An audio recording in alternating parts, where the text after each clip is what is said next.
Good evening and welcome to our COVID-19 update. I am Ladi Akiriduluale. Here are the highlights at this hour. Mixed levels of readiness as schools in many Nigerian states prepare to open for exit classes tomorrow. Ogun State government does U-turn, asks private schools to suspend collection of controversial 25,000 naira COVID-19 test fee. And on the continent, South Africa's final year students resume classes, other grades to follow over a 3-week period. Schools in the Federal Capital Territory are preparing to reopen tomorrow for exit classes to prepare for national examinations. In the nation's capital cities, school authorities are putting measures in place ahead of resumption, including cleaning the school premises and arranging the classes to accommodate at least 20 students for the revision exercise as well as examinations. Last week, the federal government approved the reopening of schools for exit classes in line with COVID-19 protocols. Schools across the country have been shut for the last 4 months, the longest holiday. Ahead of resumption, the school authorities are making final arrangements. Cutting the grasses, cleaning the classrooms, and fumigating school premises are some of the arrangements being put in place as the exit classes resume to start revision ahead of national examinations. Right now, we're clearing the compound, and we're trying to make sure that the classes have been arranged, the chairs have been arranged in the classes at least 20 per students. The school has been fumigated, and with the issue of face mask, you can see with me here, and the government have promised they will do that, they will bring it for us. According to the Federal Ministry of Education, some of the key guidelines for schools to reopen include safe distancing in classrooms, dining halls, staff rooms and office spaces, alternate attendance days per week, students to arrive and depart at different times to avoid overcrowding, classes to be divided into morning and afternoon shifts, and learners may remain in one location with teachers coming to them. Our preparation is up to 80% of preparation because we had a pre-resumption meeting, and equally we arrange our classes according to the presidential task force guideline. Right from the gate, we will be standing there, doing what is expected of us to do. And every student is expected for the first time to come with his face mask. But later on, government, they are going to supply, before the end of today, government, they are going to supply everything to us. The examinations are expected to start on August the 18th and run through November the 18th, 2020. From the FCT to Lagos, the nation's commercial capital, where schools reopened today, but only for students in final year after over 4 months of closure following the COVID-19 pandemic. Governor Babajide Sanwo-Olu had announced the reopening of the schools for the exit students on Saturday as part of the further easing of the restrictions to curb the spread of COVID-19. Our correspondent, Titilayo Aberewo, who visited some of the schools, tells us more.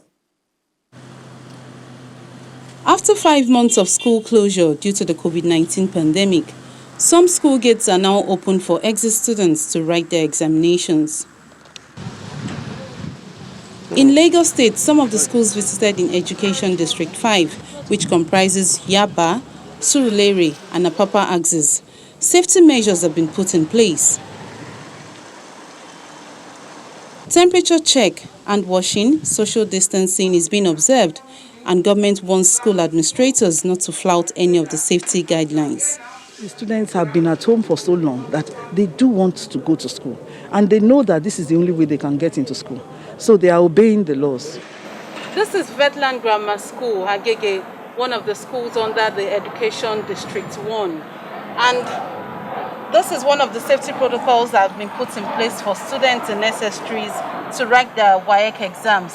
They've been asked to come in, wash their hands properly before going into the classrooms in order to stay safe from the virus. Within the Education District 1, the story is not different, and authorities say provision has been made for vulnerable students. We have asked all the school managers to make provision for emergency isolation room, so that after taking the temperature and it's discovered that this child's temperature is above normal, definitely the child will be separated and will be taken to the nearest COVID screening center. For the vulnerable students, we have plans for them. Our teachers, just as you had, have been trained for these kind of challenges, so they are well prepared to help the vulnerable students among us. Log 2 times log 3 will give you what? Only SS3 and technical final year students are allowed within the school premises for now, but the next 2 months will determine when other students will return to school. Titi Layo, Aberewo, Channels Television News. In neighboring Ogun State, all seems ready for the resumption of SS3 students preparing for their final examinations as teachers of government-owned schools are back in them. As monitored in Abeokuta, the state capital, medical kits and other safety protocols to ensure a safe stay have been put in place by the state government.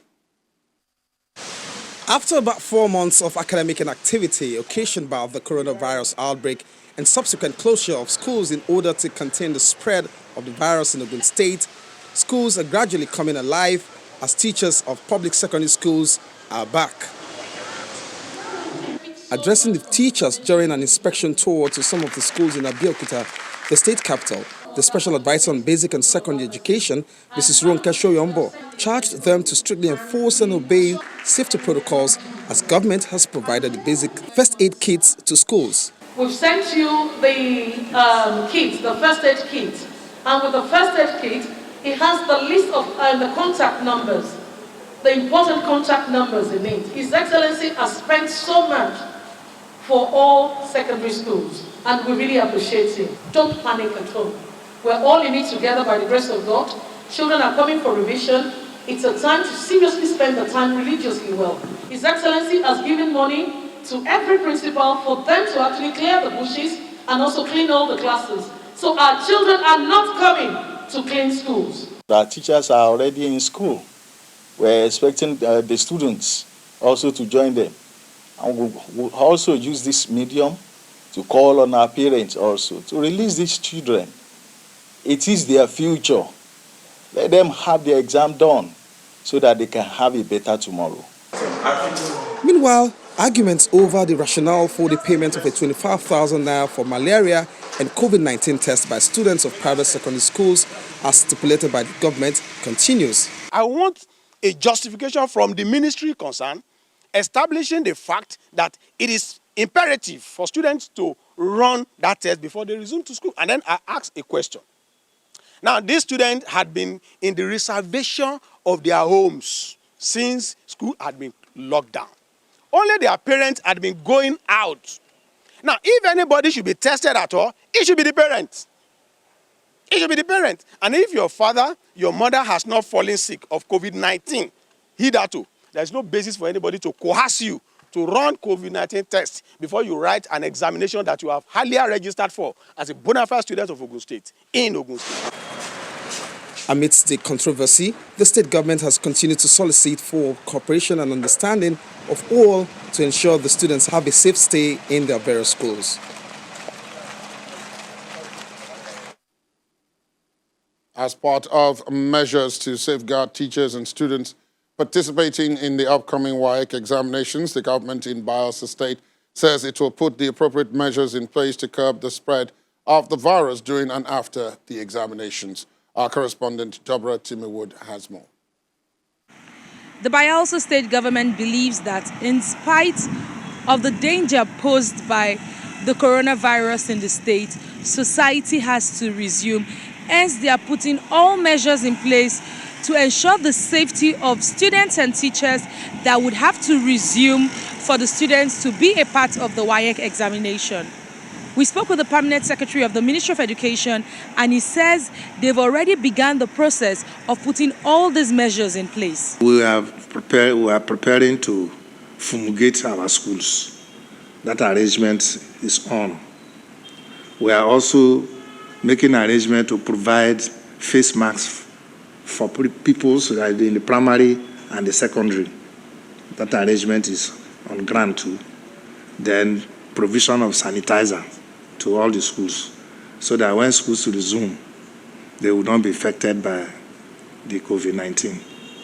We are making all those arrangements. Government has set up committees, monitoring and supervisory committees that are going around all schools that are going to take in these students to ensure all of those protocols are in place, from ensuring that they have infrared thermometers to test every student that comes into the place, to ensure that they have a head nurse that's properly and well trained, to ensure that there are going to be hand washing stations, and that to even see the seating arrangement to maintain the 2-meter distance, to even ensure that they have a COVID-19 referral center.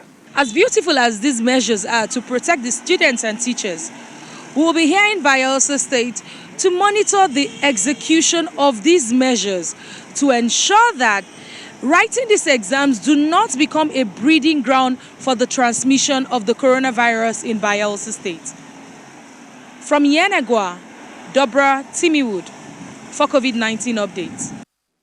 Thank you, Dobra. Moving on to Jigawa State, where the government there has directed the reopening of 40 schools as part of the gradual process to allow children to continue with their studies.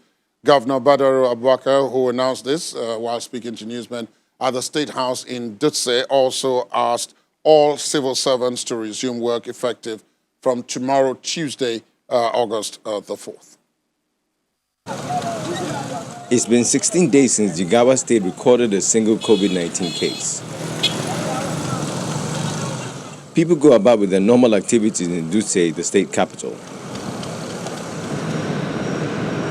At the State Secretariat, workers from level 12 upwards have also returned to work. While some observe measures to protect themselves against the dreaded virus, others do not seem to care as they ignore the provided sanitizer in the reception.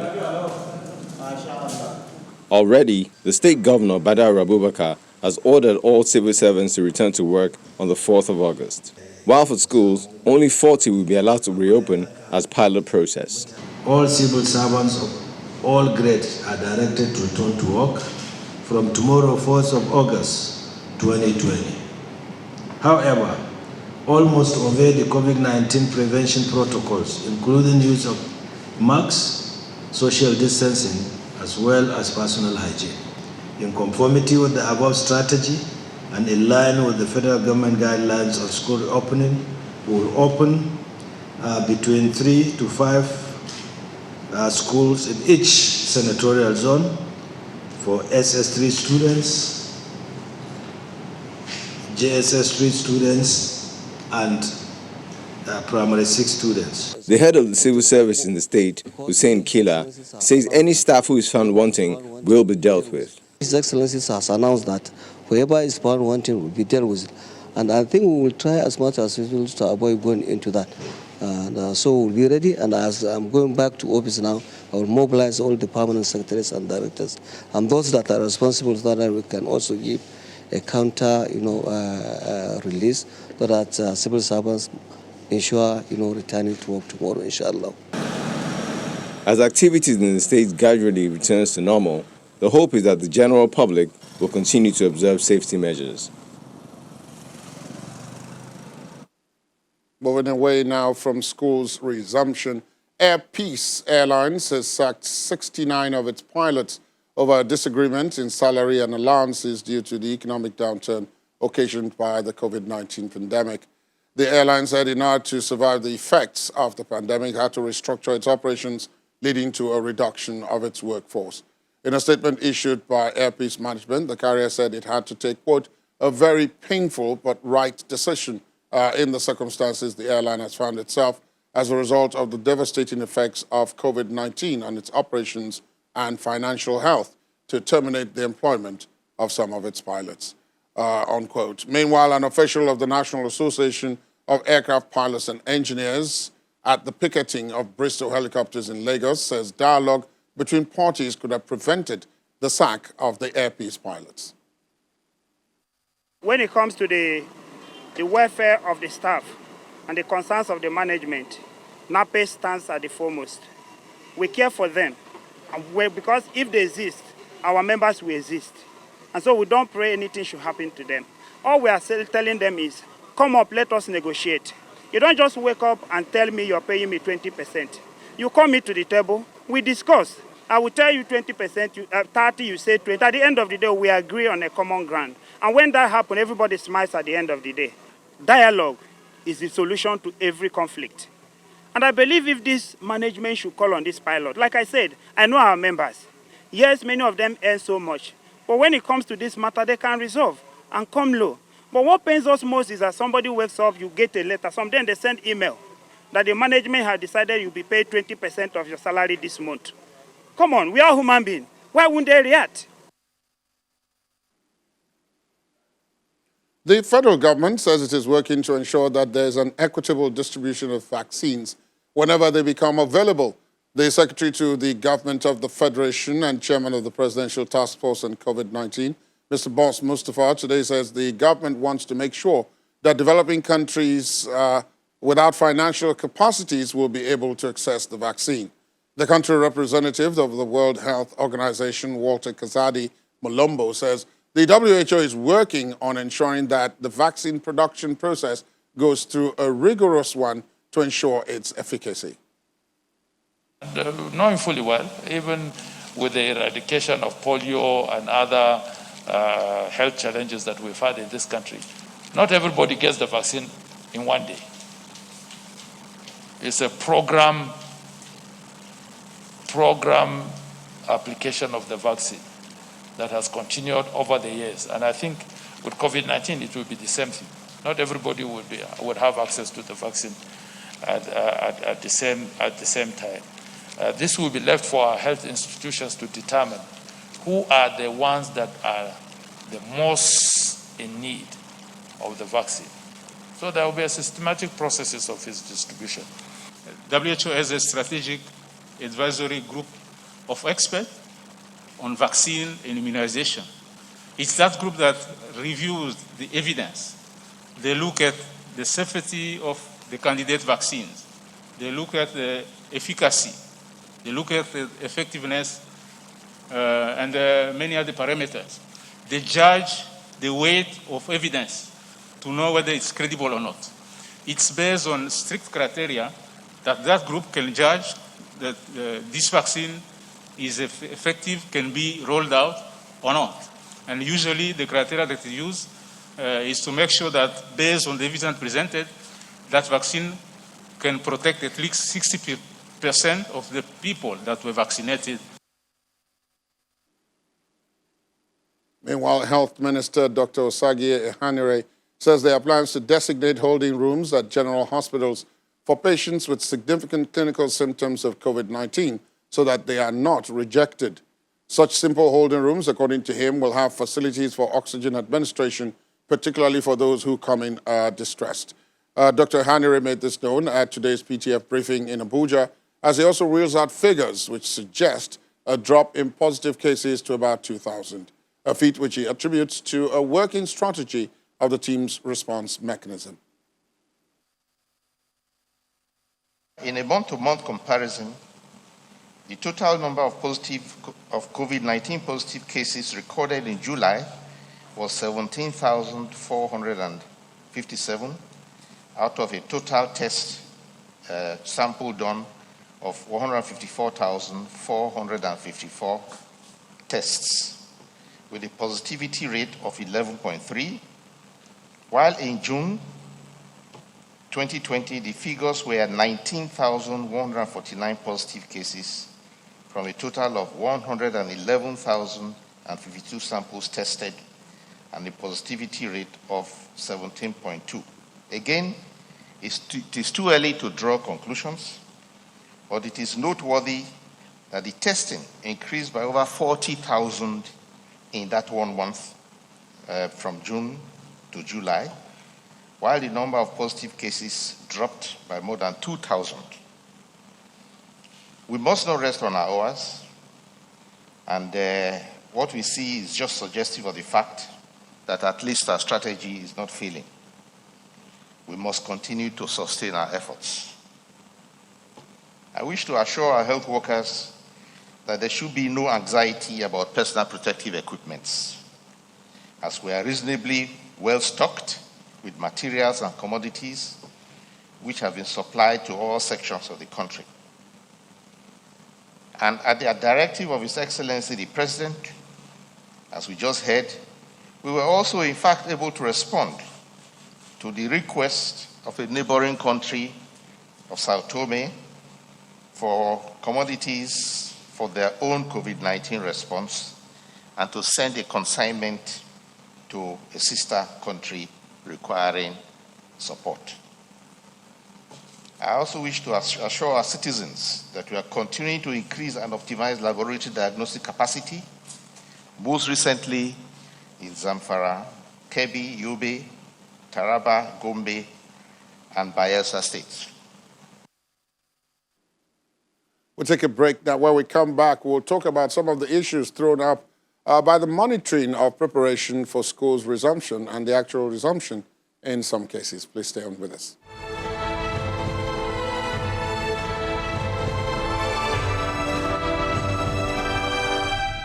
Thanks for staying tuned. Welcome back to our COVID-19 update.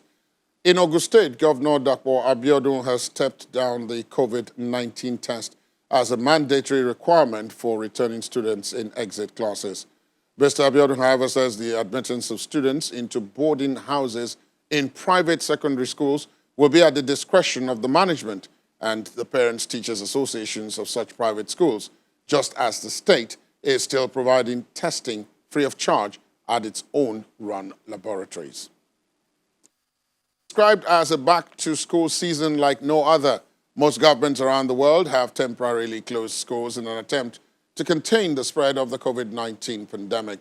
System leaders around the world at the federal, state, and district levels are grappling with three important questions related to getting students safely back to the classroom. When should schools reopen? For which segments of students and teachers, if not everyone, should schools reopen? And what health and safety measures should schools adopt on reopening? Many have launched distance learning programs and are beginning to plan for recovery, a phase that involves much more than reopening the gates and readmitting students. Here in Nigeria, students writing the West African Examination Council's exams have started returning to the schools following the federal government's directives. But the overarching question is, how prepared are Nigerian schools for this opening? I'm being joined now by Mr. Yomi Fawaimi, a human resources development and management professional. He is also an educator and learning facilitator. He joins us via Skype from Maryland in Lagos. Good evening, Mr. Fawaimi. Thank you for your time. Thank you very much. Thanks for inviting me. As the situation is at the moment, from everything you've seen and heard that has been reported so far, what do you make of preparations for those who have resumed the resumption? Are we getting it right? I think it's mixed feelings, and it's a reflection of the diversity of the kind of schools that we have in Nigeria. Of course, we know the resumption is targeted as those writing WAEC and those in terminal classes. Based on data from WAEC, over 20,000 schools are going to be writing WAEC, of which the majority are public schools, not private schools, of which a good portion of them are in rural areas.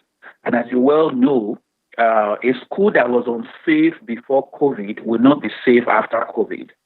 So we're still dealing with schools that don't have fences, don't have adequate supply of water, don't have adequate supply of toilet facilities. If those basic facilities were not there, and we know they have not been built by now, we know many of the efforts of the government to bring temporary water dispensing agencies and things like that, but those waters need to be replenished. And if you remember very well, the conversation was around we having, interestingly, the Nigerian state has gradually added NECO to it, has added NAPTEP to it. So for many of the students, they'll be in school for excess of 3 to 4 months, as the case may be, based on the subjects they will be doing. I mean, in practice, it may stay longer. So as a result of that, many of the things we are preparing and saying is available are things that we get exhausted. So if a school does not have access to water supply, maybe it has a bowl that is connected to pipe-borne water, and you see trucks bringing in tankers and filling those things, what's going to happen next week or 2 weeks' time or 3 weeks' time or 4 weeks' time, particularly for the boarding houses? And that's where the challenge will be there. For many of the schools in the urban centers, of course, because the cameras are around, they have a greater propensity to prepare better. For the private school, I mean, because of the resource availability, they have a likelihood to prepare better. But for the public schools that we knew their condition before this started, the preparation will not be adequate. And I can bet you, initially, you remember the question was that schools should do self-assessment and submit. And on the basis of that, we'll determine those ones that are fit to resume. That was the initial guidance, but the discussion now changed to all schools resume. It's really surprising that 22,000 schools will do self-assessment in preparation for COVID, and all of them, as in all of them were fit and tested to be fit for it. We know that we didn't do enough work in terms of the self-assessment. Another thing, of course, with all of this is that, as you pointed out earlier, there was, and there probably will continue to be an anxiety both on the part of parents and on the part of students to get the education system going. They've already missed quite a lot. Do you fear a situation where that overriding objective is going to subsume all these things you talked about, including the problems that predated COVID, but which COVID is now highlighting? Okay, but I like your question, because we're not opening schools for students to go and learn. We are opening schools for them to go and write exams. So the purpose of opening schools is not education. The purpose of opening schools at this instant is for them to write an high-stake exam. And in many countries of the world, what some countries have done is that in a bid to protect children and to ensure they are not exposed, has been that they have waived some of those high-stake exams. Many countries in the world have taken that decision, and it's already recorded in literature, where they had the equivalent of writing like a WAEC or an ECHO, and they said because it's not safe, we're going to close it, and you're going to rely on their previous continuing assessment. So it's not as if everybody in the world is doing that. So we're not opening because of education. We're not opening schools because of learning. We're not opening schools because we want them to develop. We're opening the schools because we want them to write exams. So we should be clarified that. Secondly, we're opening the schools because we refuse to tell WAEC to change the way it tests students. The question is that WAEC still wants to test students the way it was testing students before COVID. Nigeria could not prevail on WAEC in spite of the fact that over 70% of those that write WAEC are from Nigeria. We have the advantage of numbers. We refuse to take advantage of that and make WAEC to make his exam reflect of this time. So what we have done is that we are taking children to go back to write exam. It's not education. I know some states said some schools, people should resume for 2 weeks before they start WAEC. Let's be very sincere. We have had children at home for excess of 3, 4, 5 months, in some, depending on the state. Are you saying that that student will be ready to write WAEC in 2 weeks? We know for a fact that 2 weeks is not sufficient to prepare students that have gone home. Science has shown that when students don't learn for almost of 3 months, they have what is called the summer slide, which means that they start to forget some of the things they have learned. And then we think in 2 weeks we can work a miracle. So the purpose of this it's got nothing to do with education. It's just about somebody ensuring that we tick the box that our children are writing WAEC. Are those children prepared mentally, psychologically? I'm not sure, because many of them are concerned about the situation. So I think, and I agree that there's a need for us to balance things, right? We can't make the world to halt, to stop just because of this disease. But what we have seen in other countries has been a gradual and a strategic manner of opening. The older you get, the more susceptible you are to getting the infection. So what many countries have done is that they have not opened with the older, they have opened with the younger ones. So for many schools, for many countries, what they have done is the younger ones, and that's where the infection rate is lower. In our own case, we're targeting a band of the teenagers, late teenagers to the early 20s, where they have a relatively higher rate than the younger ones. That's where we're starting from, and that, for me, looks risky. Now, the other part of it, because we have spoken a lot about students, is the fact that those students need teachers. I've mentioned to you that over 20,000 schools will be writing WAEC. There will be invigilators in those classes. There will be people, examiners. There will be people, teachers from the school. There will be people carrying materials for WAEC. Those are the people you have in your working population. The band of people that you say a good percentage of them are likely to become carriers or to transfer this virus. What is the conversation around those individuals as they come to schools? What we have seen, and based on research that has been done since schools have started opening around the world, is that student to teacher infection is not very high, and that has been found. However, teacher-to-teacher infection could be very high. And that's what we have also observed. Also, remember, if a teacher gets infected, he goes home to meet his family. If a child gets infected and is not showing symptoms, he can go home and affect the parents. So we need to look at just beyond the student. We also need to think about the multitude of teachers. I was trying to do a calculation of the number of staff that will be involved in WAEC, adults, not children. The people writing WAEC as children, as examiners, are over 1 million. When I did my calculation based on my own estimates and assumption, over 1 million adults will move. And you know the way we do WAEC invigilation in Nigeria, if I am an examiner from WAEC for maths today, I may be moving to another school tomorrow. And next tomorrow, I may be moving to another school. So it's not as if the invigilator is tied to one school. The invigilator moves from place to place. The guys coming to develop drop materials will also be coming. So all of those things are indications that we got a lot of movement going up and down, and we need to be sure that we have our house in order. Indeed, Mr. Faweremi, thank you so much for your time and for your perspective on this very important topic. Mr. Yomi Faweremi joined us via Skype from Maryland.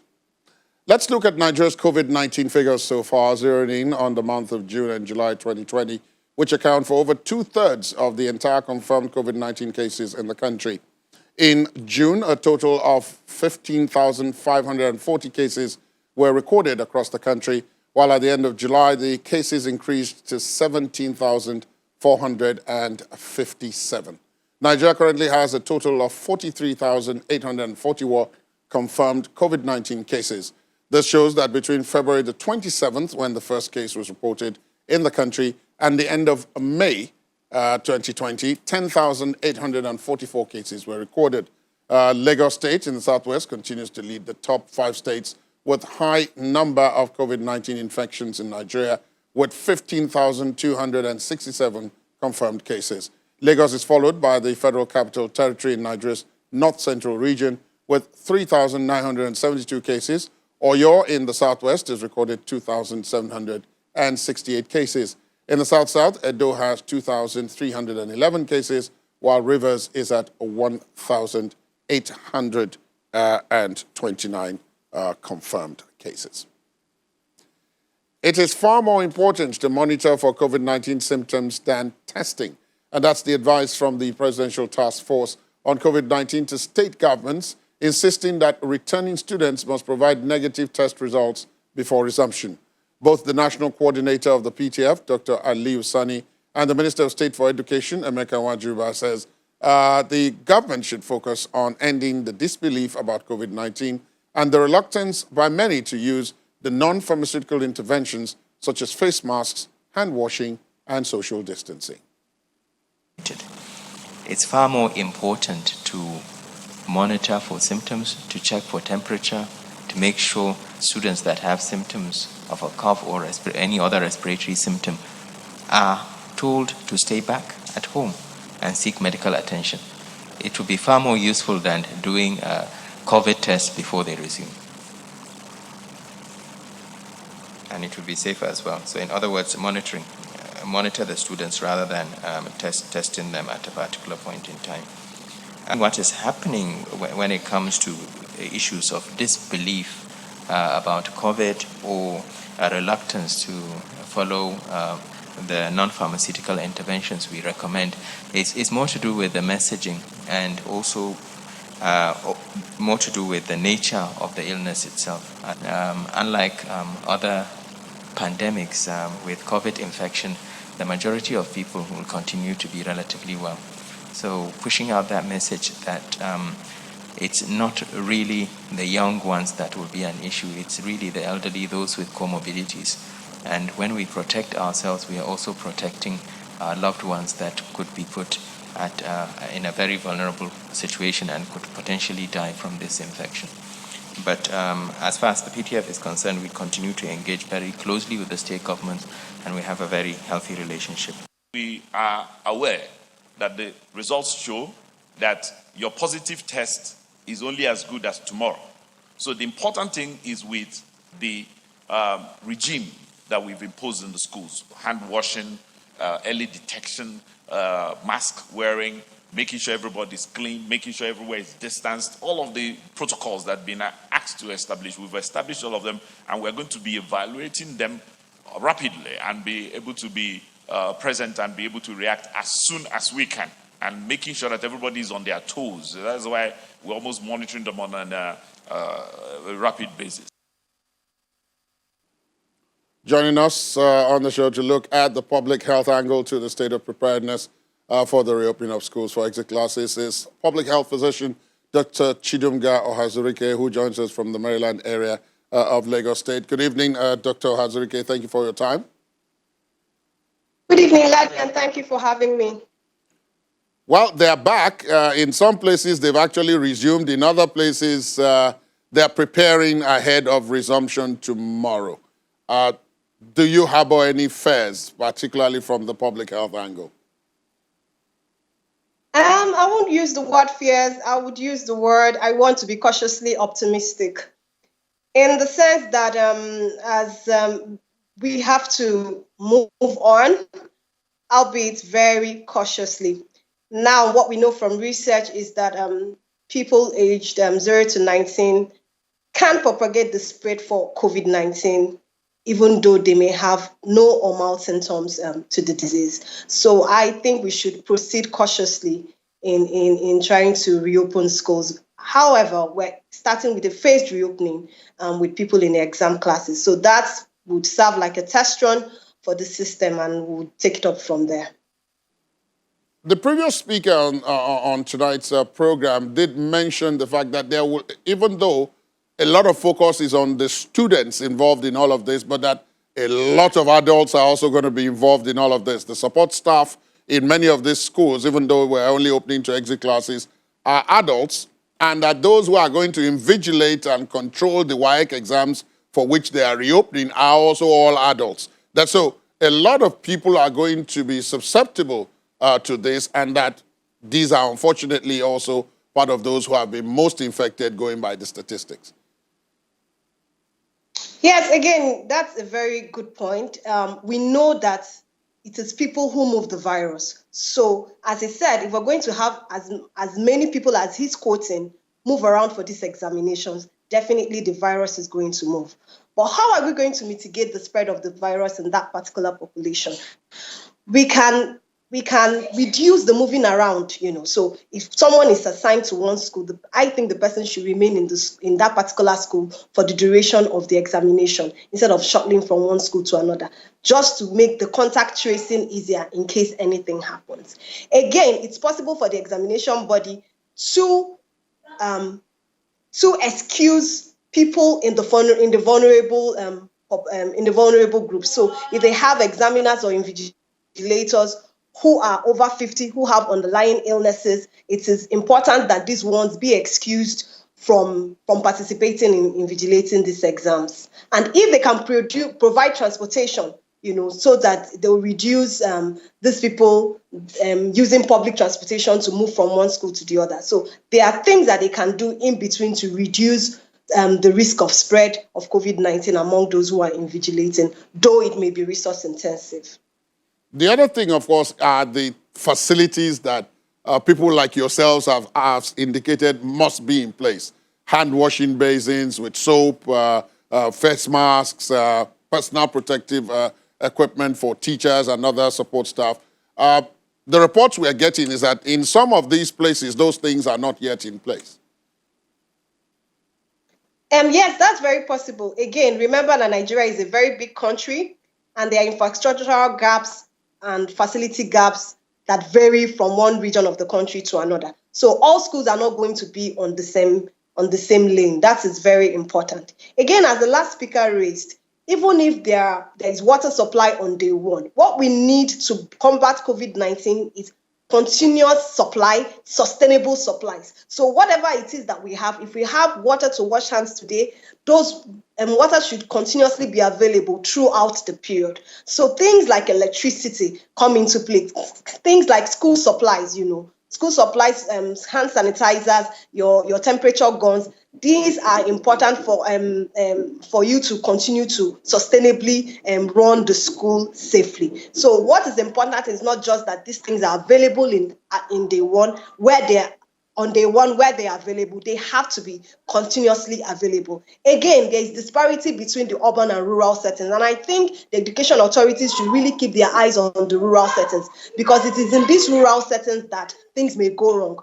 The surveillance systems are stronger to pick spikes in urban centers, but that's not the same for rural areas. So if things go wrong in a rural area, it may take a lag of 2-3 weeks before we know what is happening, and that will really get things going very badly for us. Dr. Chijumga Hazurike, thank you so much for your perspective on this one. We'll be keeping a close eye on it, and you might be back much sooner than you expect for us to take another look at this when the schools are in full session after the euphoria of the opening days. Thank you so much for your time today. Thank you, Ladi, for having me. Now, it's not only in Nigeria that schools are reopening. Out on the continent in South Africa, final year students in secondary schools are back to classes after a one-week break ordered by President Cyril Ramaphosa to limit the spread of COVID-19 following a surge in cases among students. Schools are expected to gradually reopen over a 3-week period. The Education Ministry says the break had enabled the authorities to tighten measures to prevent the spread of COVID-19 in schools. Our correspondent Betty Dibia reports. As announced by President Cyril Ramaphosa late last month, grade 12 students in South Africa's public schools returned to school this Monday after a week's break. The rest of the grades are to be staggered in throughout the month of August. Another exit grade, grade 7, will resume on the 11th of August, and grades 5 and 8 will resume August the 31st, while the rest of the grades will resume a little bit earlier on the 24th. There are still points of disagreement over preparedness, safety and hygiene, as well as disadvantaged areas that may fall through the cracks. But the Department of Basic Education has now published a revised school calendar which sees the 2020 school year ending on the 15th of December instead of the pre-COVID date of December the 2nd. The President had announced that the 2020 school year will spill into 2021, but the current school year appears to have been salvaged somehow. This timeline mostly applies to the 4-term schools in the country. 3-term private schools who have been using online platforms for schooling are on holiday at the moment, and their calendar is different from this. Meanwhile, South Africa crossed the 500,000 mark for confirmed cases at the weekend, although the recovery rate is standing at 68%. From Johannesburg, South Africa, Betty Dibia, Channels Television News. Well, our bureau chief in South Africa, Betty Dibia, joins us live Skype from its commercial capital, Johannesburg. Good evening, Betty. Nice to see you.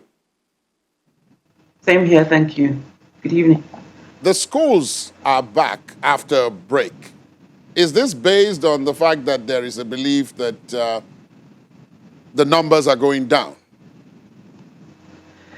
Well, the numbers are going down, but I don't think that's the reason. Remember, when the president made the announcement on the 23rd of last month, he had said for grade 12, because they're very eager or concerned about the grade 12s to ensure that they do their matric exams, which have already been postponed from October to November. So based on advice by the scientists advising government, the agreement was that the grade 12s will have just 1 week of break, and the rest of the schools or the levels will go in at different dates within August. So they started today after a week's break, and the others, grade 7, which is an exit year as well, as I said in the report, will be joining them on the 11th of August. The rest will be much later. But, you know, that's for public schools. And then in between public and private schools, you have what is called the Model C schools. They're not so public and they're not private. They're funded by a trust in some cases, and then they're fee paying in some cases, and they do fundraising. Those ones some of them have qualified for what they call deviation. a deviation from the timeline given by government now. So many of them, like a school close by where I live, they will be resuming for many of the classes on the 12th of August, which is different from what the timeline that the minister has given for public schools. And these are public schools. Some actually started today with 3 people I know in southern Johannesburg. So that's the plan. Everybody goes back in August, but not the same date. While all of this is going on, there is concern, continuous concern about the management of the COVID-19 itself within South Africa. There have been significant numbers. It's still the country with the most cases, most recoveries, but also most deaths on the continent. How is that going? That is going where it's going, although now we're dealing with the issue of the COVID corruption, which is taking the bulk of the headlines. But the government is still trying to get people to adhere to all the regulations. But fortunately, in the past few days, we've seen a drop in numbers. Today was quite significant compared to last week. Today we have the new cases in a 24-hour period at 5,377. The day before it was 8,195 compared to previous days in the past week, where you have differences of 13,000, 11,000 within a 24-hour period. So there's still concerns over the management. The unions, for example, the teaching unions, there are various teaching unions, are still worried about that safety of their members, and they're demanding to meet the basic education minister. And various other sectors, the management is still a problem and adherence is still a problem. So hopefully the trend that is going on now, 10,107 between Friday and Saturday, 8,195, and then today, between yesterday and today, 5,377. Hopefully it will be dropping and we won't see another spike. But it's still a problem, and the issue of safety of frontline workers is still a problem. But they're doing what they can and trying to cope with the issue of those who are not, doing right. Let me put it that way: doing right by the people in terms of executing contracts. In terms of, just yesterday we saw clips of PPEs thrown into a river, and no one knows the story behind that. People are still trying to find out. So there are various issues, but the government is trying to do the best that the government can while dealing with the other issues as well. Indeed, all governments across the continent and indeed the world continue to struggle with COVID-19. Thank you very much, Betty, for your reporting and your time this evening. Do continue to stay safe out there. You too. Thank you so much, Laddie.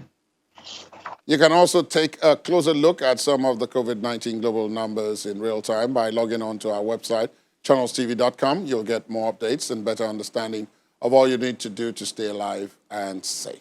Also, look up on COVID-19 cases figures, the number of recoveries in Nigeria, Africa, and around the world. You can find the latest of the stories in Nigeria and across the world. That's our package on COVID-19 update for tonight. Do join us tomorrow from noon for fresh updates. I'm Ladi Akiri Duluale. Good night.